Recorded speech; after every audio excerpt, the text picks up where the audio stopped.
सबसे पहले बात करेंगे रॉयल नीदरलैंड्स नौसेना की अत्याधुनिक frigate HNLMS De Ruyter F804 Kochi बंदरगाह पहुंचा है। जी हां, ये युद्धपोत ही जेवन प्रोविंसियन श्रेणी का हिस्सा है और हिंद प्रशांत क्षेत्र में अपनी 5 महीने की तैनाती के तहत भारत के दौरे पर आया है। जहाज के आगमन के साथ ही रॉयल नीदरलैंड नौसेना का एक उच्च स्तरीय डेलीगेशन भी कोची पहुंचा है, जिसमें उप commander major general royal marine Rob de Witt और भारत में नीदरलैंड की राजदूत मारिसा गौराट शामिल थी। कोची पहुंचने पर भारतीय नौसेना ने जहाज का औपचारिक स्वागत किया। फास्ट इंटरसेप्टर क्राफ्ट द्वारा स्कॉट और नौसेना बैंड की मौजूदगी में पारंपरिक तरीके से स्वागत किया गया। ये दौरा भारत और नीदरलैंड्स के बीच बढ़ते समुद्री सहयोग का प्रतीक माना जा रहा है। जहाज की तैनाती के दौरान ये सहयोगी देशों के साथ विभिन्न समुद्री अभ्यासों में भाग लेगा, जिसने क्षेत्रीय सुरक्षा और समन्वय को मजबूती देगी। दौरे के दौरान नीदरलैंड्स डेलीगेशन ने साउदर्न नावल कमांड के chief of staff rear admiral Prakash Gopalan से मुलाकात की। इस बैठक में समुद्री सुरक्षा प्रणाली, प्रशिक्षण, सहयोग और दोनों नौसेनाओं के बीच पारस्परिक हित के मुद्दों पर चर्चा की गई। साथ ही भविष्य में सहयोग बढ़ाने के नए रास्तों पर भी विचार विमर्श हुआ। इससे पहले रॉयल नीदरलैंड्स नौसेना ने फरवरी में मिलान 2024 के दौरान विशाखापट्टनम में आयोजित IOS कॉन्क्लेव ऑफ चीफ्स में भी भाग लिया था, जो बहुपक्षीय नौसैनिक सहयोग का एक महत्वपूर्ण मंच है। दौरे के दौरान एक भावनात्मक क्षण भी देखने को मिला, जब 4 मई को नीदरलैंड्स के राष्ट्रीय स्मृति दिवस के अवसर पर डेलीगेशन ने दक्षिणी नौसेना कमान की युद्ध स्मारक पर पुष्पांजलि अर्पित की। इस मौके पर शहीद सैनिकों को श्रद्धांजलि दी गई और दोनों देशों के बीच में सैन्य परंपराओं के प्रति सम्मान को दर्शाया गया। नीदरलैंड्स का ये डेलीगेशन कई द्विपक्षीय बैठकों में भी भाग ले रहा है।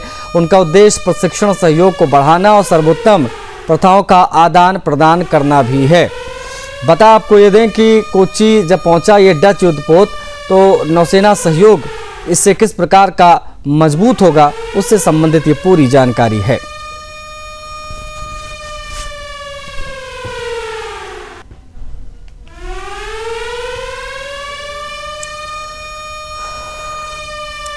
दुनिया की सबसे संवेदनशील भू राजनीतिक टकराव में से एक संयुक्त राज्य अमेरिका और ईरान, जी हां, अब एक ऐसे मोड़ पर खड़ा है जहां युद्ध की आग ठंडी पड़ सकती है और कूटनीति की मेज एक बार फिर से सज सकती है।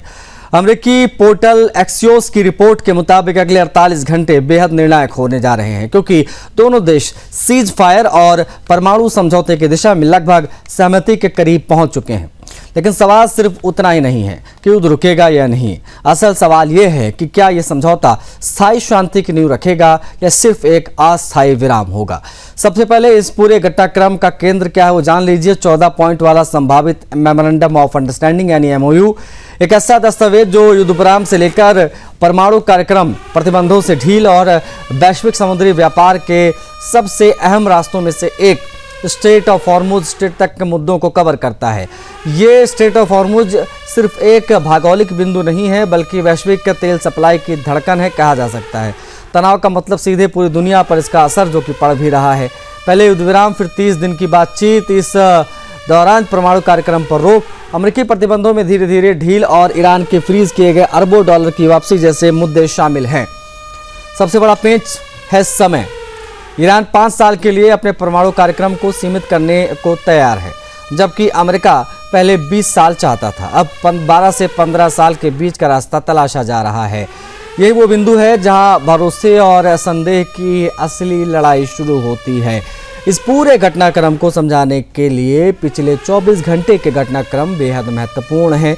संयुक्त राष्ट्र सुरक्षा परिषद यानी UNSC में अमेरिका ने प्रस्ताव लाकर स्ट्रेट ऑफ हॉर्मुज में जहाज़ों की आवाजाही बहाल करने की मांग कर दी।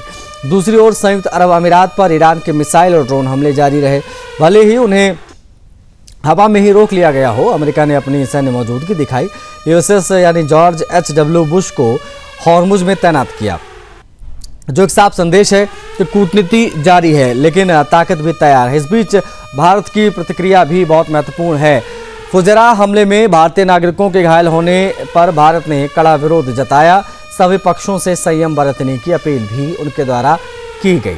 ये दिखाता है कि संघर्ष सिर्फ दो देशों तक सीमित नहीं है, यह एक वैश्विक संकट है जिसका असर एशिया से लेकर यूरोप तक महसूस किया जा रहा है। अब आते हैं चीन फैक्टर पर। ईरान के विदेश मंत्री अब्बास अराक्ची ने बीजिंग में वांग यी से मुलाकात की है।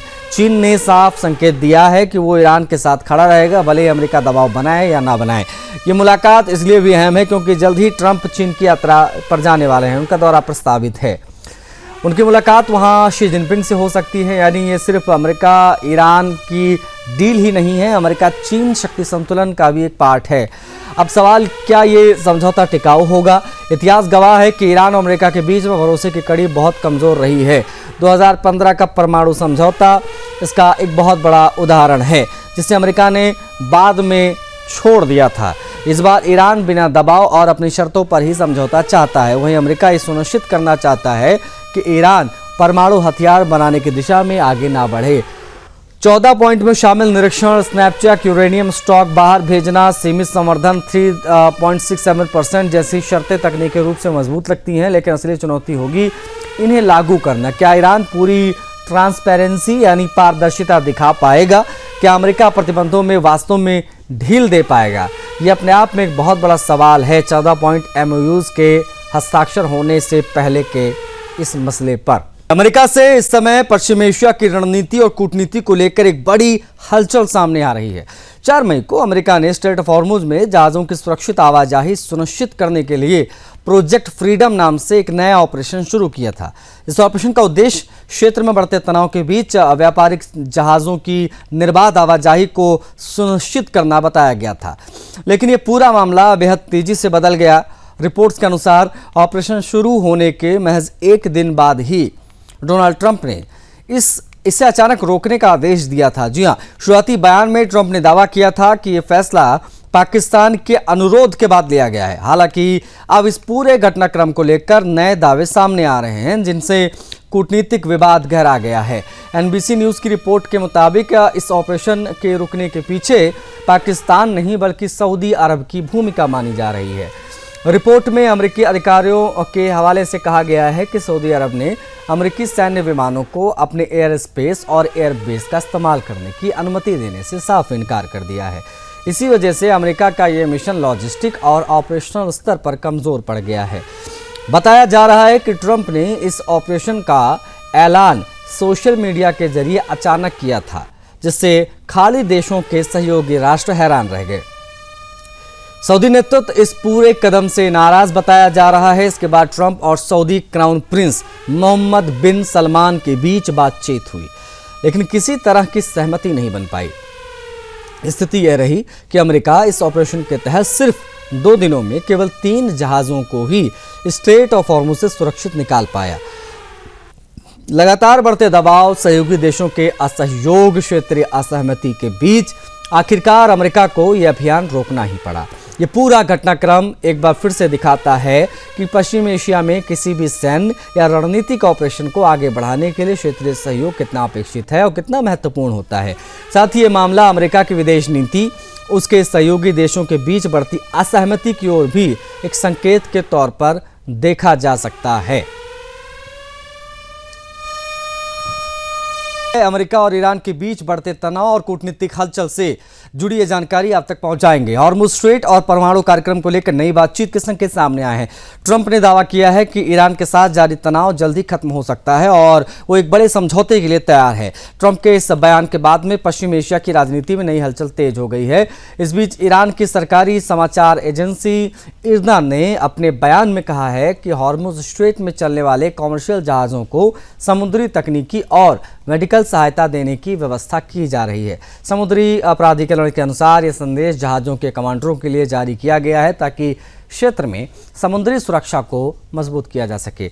इरना की रिपोर्ट के मुताबिक यह संदेश लगातार 3 दिनों तक VHF सिस्टम और समुद्री संचार नेटवर्क के जरिए प्रसारित किया जाएगा। जहाज़ों के कप्तान और मालिकों से अपील की गई है कि वे किसी भी आपात स्थिति में ईरानी बंदरगाहों के वेसल ट्रैफिक सर्विस केंद्रों से संपर्क करें। ये पूरा घटनाक्रम उस समय सामने आया जब ट्रंप ने प्रोजेक्ट फ्रीडम को अस्थायी रूप से रोकने की घोषणा की थी। इस पहल का उद्देश्य खाड़ी क्षेत्र में फंसे व्यापारिक जहाजों की सुरक्षा सुनिश्चित करना बताया गया। ट्रंप ने दावा किया कि फैसला पाकिस्तान और कुछ अन्य देशों की मध्यस्थता के बाद लिया गया। विश्लेषकों के अनुसार स्ट्रेट ऑफ हॉर्मुज को लेकर बढ़ते तनाव के बीच ईरान की सहायता घोषणा क्षेत्रीय स्थिरता की दिशा में कूटनीतिक संकेत के तौर पर देखा जा रहा है। अमेरिका और ईरान के बीच बातचीत की संभावनाएं भी एक बार फिर से मजबूत होती दिख रही हैं।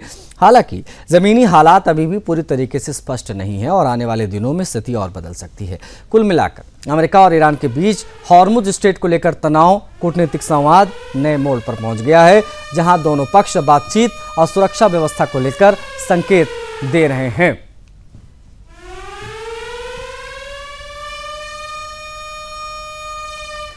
बढ़ेंगे आगे। अमेरिका और ईरान के बीच लंबे समय से चल रहे तनाव और सैन्य टकराव के बीच अब एक बड़ा कूटनीतिक मोड़ सामने आता दिख रहा है। अमेरिकी मीडिया आउटलेट एक्सियोस की रिपोर्ट के मुताबिक दोनों देश एक ऐसे समझौते यानी ज्ञापन एमओयू के बेहद करीब पहुंच गए हैं, जो मौजूदा संघर्ष को रोकने की दिशा में बहुत महत्वपूर्ण कदम हो सकता है। अमेरिकी अधिकारियों के हवाले से बताया गया कि अगले 48 आवर्स में यानी 48 घंटों के भीतर ईरान की तरफ से इस प्रस्तावित ढांचे के अहम बिंदुओं पर जवाब मिल जाएगा। अभी तक किसी भी मुद्दे पर अंतिम सहमति नहीं बनी है, लेकिन युद्ध शुरू होने के बाद ये पहला मौका है जब दोनों पक्ष इतने करीब आए हैं। प्रस्तावित समझौते के तहत ईरान परमाणु संवर्धन को रोकने पर सहमत हो गया है। इसके बदले अमेरिका उस पर लगाए गए सारे आर्थिक प्रतिबंधों को हटाएगा, ढील देगा, ईरान के अरबों डॉलर के फंड को जारी करने पर विचार करेगा। साथ ही हॉर्मुज स्ट्रेट पर लगी पाबंदियों को भी धीरे धीरे हटाने के बारे में बात की जाएगी। इस पूरे घटनाक्रम के बीच में इजरायल की प्रतिक्रिया ने स्थिति को और जटिल बना दिया है।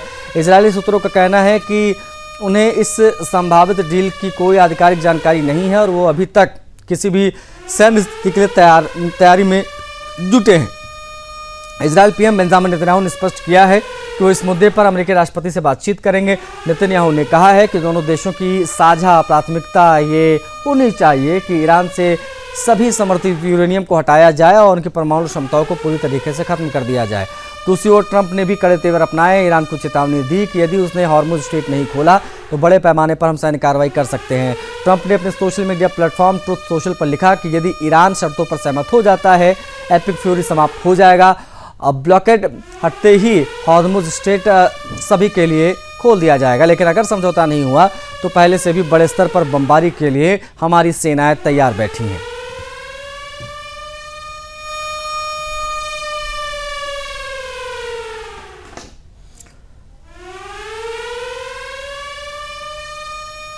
इसके साथ इस बुलेटिन में इतना ही। मुझे आज्ञा दीजिए। जय हिंद।